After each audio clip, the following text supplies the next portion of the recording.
इस्लाम में ये वजू इतना जबरदस्त मेथड है कि आज तो मैं कहता हूं कि साइंस जवान हो गई है, अलग बात है, साइंस का खूब गलगला है दुनिया में, अलग बात है, लेकिन कोरोना ने सबको बेबस बना के रख दिया। आज 2 साल गुजर गए, छोटा सा कीड़ा अमेरिका के सारे साइंसदानों को उल्लू बना दिया। 2 साल गुजर गए, वैक्सीन में पानी है कि क्या है कौन जानता है। जिस तरह कालपोल है, जिस तरह केरोसिन है, जिस तरह डाइजीन है, पेट में दर्द हुआ ये खा ले, गैस बनी ऐसी लोग खा ले, सर बुखार हुआ कालपोल खा ले, ये दवाई फला की ये फला की, टीबी का मर्ज हुआ ये दवाई खा ले। जब हर मर्ज की दवाई निकल गई है और तुम्हें दावा है कि बीमारी आज हो कल उसकी दवा मेरे पास मौजूद है, ये 2 साल गुजर गए, तुमने कोरोना की दवाई क्यों नहीं लाई मार्केट में? 2 साल गुजर गए, हिंदुस्तान के सारे वैज्ञानिक सर पकड़ के बैठे हैं, चाइना जापान के सारे साइंटिस्ट सर पकड़ के बैठे हैं, टेक्नोलॉजी की दुनिया का बादशाह अमेरिका, वहां का वैज्ञानिक नासा का वो सर पकड़ के बैठा है। कोरोना की दवाई नहीं आई, वैक्सीन आई, दवाई नहीं आई। वो वैक्सीन है, वो समझ लें कि वो पहले एक हिफाजती कदम है, वो हिफाजती कदम है वो, यानी कोरोना का हमला नहीं होगा, होगा भी तो कमजोर हो जाएगा, मगर दवाई चाहिए। कोरोना हुआ दवाई खाए खत्म हो जाए, दवाई नहीं आई। ये बड़े बड़े वैज्ञानिक सर पकड़ के आज भी बैठे हैं, कोई मेडिसिन तो आ जाए, मेडिसिन नहीं आई। कभी आपने तन्हाई बैठ के गौर किया इतने 2 साल के बाद भी क्या कहा जा रहा है? वैक्सीन लेने के बाद भी 3 काम पाबंदी से कीजिए, यानी सोशल डिस्टेंस, सामाजिक दूरी, शारीरिक दूरी बना के रखिए, और फिर हाथ को लगातार धोते रहिए, और फिर उसके बाद मास्क पहन के रखिए। क्यों? नाक के रास्ते से कीड़ा घुसता है, हम बात करते हैं मुंह खुलता है, मुंह के रास्ते से इतना बारीक जरासीम है कि अंदर घुस जाता है। मास्क पहन के रखिए और बार बार चेहरा धोते रहिए, तो अगर कीड़ा अटका भी हो वह धुल जाए। हाथ को धोते रहिए, जो पार्ट्स खुले रहते हैं उससे बीमारी अंदर घुसती है। नाक खुली रहती है, मुंह खुला रहता है, चेहरा खुला रहता है, आंख खुली रहती है, या हाथ खुले रहते हैं कलाई तक, इसको धोते रहिए, सैनिटाइज करते रहिए। अमेरिका के वैज्ञानिक वही कहते हैं कि हाथ धोते रहिए, हिंदुस्तान का वैज्ञानिक बोलता है हाथ धोते रहिए, चाइना जापान जैसा तरक्की याफ्ता मुल्क बोलता है हाथ धोते रहिए। मेरा पड़ोसी एक राजपूत, उसने कहा था कि सब बोलता हाथ धोइए हाथ धोइए हाथ धोइए, ये तो मुसलमानों को इस्लाम ने रोजाना 5 टाइम नमाज पढ़ने से पहले हाथ धोने बोला है। वजू कीजिए, हाथ धोइए, नाक में पानी डालिए, आंख में पानी, चेहरा धोइए, नाक में पानी, मुंह में पानी, जो पार्ट से खुले हैं उसको वाश कीजिए, पांव जहां तक खुला रहता है उसको धोइए, हाथ जहां तक खुला रहता है उसको धोइए, चेहरा धोइए, आंख में पानी, नाक में पानी। उन्होंने कहा था जहां आज दुनिया के सारे वैज्ञानिकों की नजर गई है कि हाथ धोना इस जरासीम को खत्म कर देता है, वहां 1400 साल पहले मौलिम कायनात ने वजू जैसा नुस्खा दिया है ताकि बीमारी से भी बचो और इस वजू से रूहानी ताकत भी मिले, गुनाह भी धुले, बीमारी भी धुले, गुनाह भी धुले। अमेरिका का वैज्ञानिक का कद कोरोना ने छोटा बना दिया है। मुस्तफा की तालीम का महत्व इस दौर में आगे बढ़ाता चला गया है। सुभान अल्लाह, सुभान अल्लाह। I cannot find any other man in history like Mohammad. मैं पूरे मानव इतिहास में मुस्तफ़ा का जवाब नहीं पाता हूँ। इसी तरह की बातें सुनते रहिए। सरकार दो जहां अलैहिस्सलाम की एक एक बात का जो महत्व है, पॉजिटिवली तन्हाई में बैठकर आप गौर करें तो आप दंग रह जाएंगे। ये कौन कह दिया कि इस्लाम खतरे में है? ये कौन कहा कि आने वाला वक्त हमारे हाथ से निकल गया है? नहीं नहीं, बल्कि अल्लाह का पसंदीदा मजहब खामोशी से अपना काम कर रहा है। दुनिया का सबसे क्रीम तबका होता है पढ़ा लिखा तबका। एक आलिम शैतान के मुकाबले में 1000 आबिद से ज्यादा वजनी होता है। फकीहुन वाहिदुन अशद्दु अला शैतान मिन अल्फ आबिद, यानी एक फकीह, एक आलिम 1000 आबिदों से ज्यादा भारी होता है। एक पढ़ा लिखा इंजीनियर, डॉक्टर वह करोड़ों जाहिलों से सुपीरियर होता है। जाहिल हलाठी लेके आएगा वो काम नहीं कर पाएगा जो काम एक मिनिस्टर का कलम कर जाएगा, जो काम एक कानून बनाने वाले का कलम कर जाएगा। इसलिए हमारे बच्चों का असेंबली में रहना भी जरूरी है ताकि वहां देखे कि कौन सा कानून बनता है बिगड़ता है। मेरे बच्चों का पार्लियामेंट में रहना जरूरी है ताकि देखे कि मेरे खिलाफ कौन सा कानून बनता है, आवाज उठाए। असेंबली में रहना भी जरूरी है बहैसियत मुस्लिम, पार्लियामेंट में जाना जरूरी है बहैसियत मुस्लिम, प्रधान बनना जरूरी है बहैसियत मुस्लिम, न कि प्रधान बन करके अपने आप को उनके हवाले कर दे।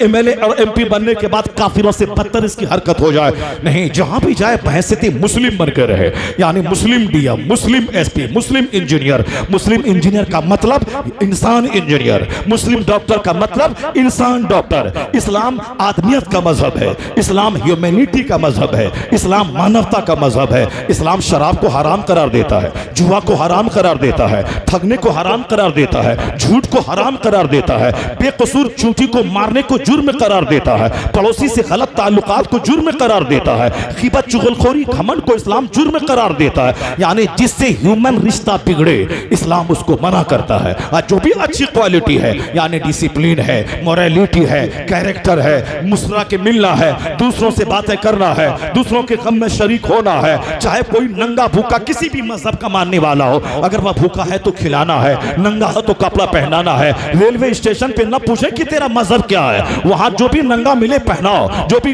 भूखा मिले खिलाओ। ज़कात की रकम देने के लिए मजहब तलाश करना है, सदका फित्र देने के लिए मजहब तलाश करना है। लेकिन आमतौर पर मानवता के नाते चाहे किसी मजहब का हो, सदकात नाफिला किसी के साथ करें, एहसान करें, सवाब मिलेगा। जब बुखारी की हदीस में आया है कि एक औरत ने देखा कि एक कुत्ता जो जबान लटकाए फिर रहा है कुएं के इर्द गिर्द, वह युतीफ बेबेरिन जो कुएं का चक्कर लगा रहा है, कद अदला लिसानुहु मिन अल-अतश जिसकी जबान प्यास से बाहर लटकी हुई है, उस खातून ने अपने दुपट्टा से डोल बनाकर पानी निकालकर उस कुत्ते को पानी पिलाती है। तो हुजूर क्या फरमाते हैं, दखलतिल जन्ना, वो औरत जन्नत में दाखिल हो गई, अल्लाह ने उसको माफ फरमा दिया। जब कुत्ते को पानी पिलाने से एक औरत जन्नत जा सकती है, हुजूर सच्चे बुखारी की हदीस से कोई कमजोर नहीं कह सकता। जब जन्नत जा सकती है, जो भूखे इंसान को पानी पिलाए, जो नंगे को कपड़ा पहनाए, जो भूखों को खाना खिलाए, जो प्यास इंसान को पानी पिलाए, जो अशरफुल मखलूकात को पानी पिलाए, कितना अजर मिलेगा।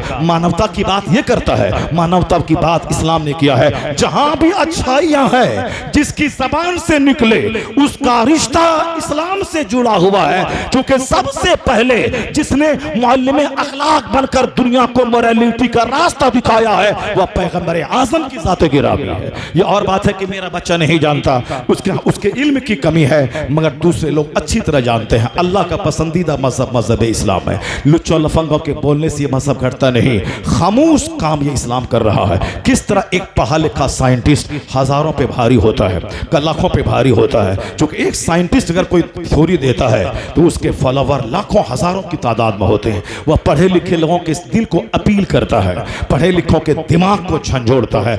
अगर वो एक कलमा पढ़ के मोमिन बनता है, समझ लें कि नस्लें कलमा पढ़ेंगी। एक पढ़ा लिखा तबका अगर कलमा पढ़ता है तो उनके अधीन उनके जितने भी डिसाइपल्स, उनके जितने भी फॉलोवर्स हैं, सब कलमा पढ़ के मोमिन बनते हैं। तो एक दानिश्वर की कहानी मैं बयान करता हूँ। इस मायूसियत के दौर में मेगाटेक तेजासन एक शख्स है जो थाईलैंड यूनिवर्सिटी का प्रोफेसर है।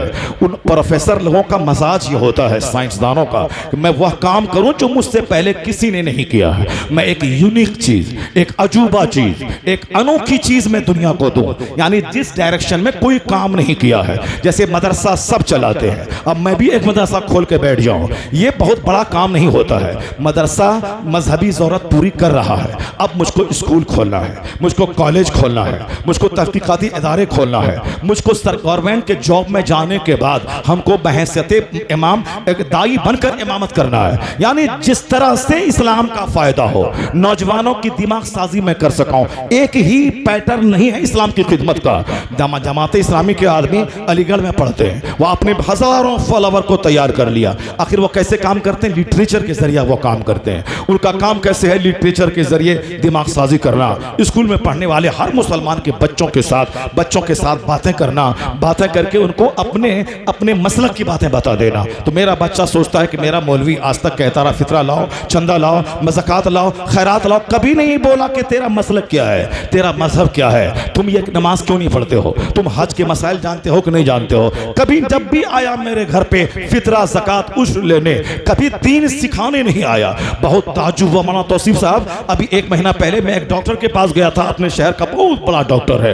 वह डॉक्टर काफिया पढ़ने के बाद वो गया था पढ़ने के लिए स्कूल में, और अल्हम्दुलिल्लाह बहुत बड़ा सर्जन अब हमारे जिला का, यानी वो अब करोड़ों में खेल रहा है। जबरदस्त हॉस्पिटल, एक नहीं जमीन इतनी खरीद लिया शहर में, शोहरत और नाम भी। बिल्कुल टेंडर एज, यंग एज का लड़का है, चेहरे पे दाढ़ी, सर पे टोपी लेकर वो क्लिनिक में बैठता है। हमारे शहर के सारे गैर मुस्लिम मुस्लिम डॉक्टर उसके यहाँ मरीजों की भीड़ देख के दंग रहते हैं। दाढ़ी और टोपी के साथ वो क्लिनिक में बैठता है। MBBS डिग्री होटल MS यानी वो मास्टर ऑफ सर्जरी उन्होंने किया है, बहुत बड़ा सर्जन। मैं जब उनके पास गया तो मैंने फीस तो जमा करना चाहा, उन्होंने लिख दिया कि नो फीस, यानी एक आलिम की इज्जत, नो फीस। उसके बाद कहा, मुझसे मिला, बहुत देर तक बात किया, कहा हजरत लोग आते हैं हर महीने में कई मस्जिदों का चंदा ले लें, मैं चंदा दे देता हूं, लेकिन कोई मुझसे आकर के मसलब की बात नहीं करता, कोई मजहब की बात नहीं करता, कोई हमारे दीन के बारे में नहीं पूछता, मैं कैसे जीता हूं ये नहीं पूछता। जो आलिम है, इल्म दीन सिखाने आया है, कम से कम 1 मिनट का टाइम लेके मुझसे मजहब की बात कर लेता, तब मैं समझता कि चलो ये मस्जिद भी बना रहा है, मदरसा भी बना रहा है और शख्सियत साजी भी कर रहा है।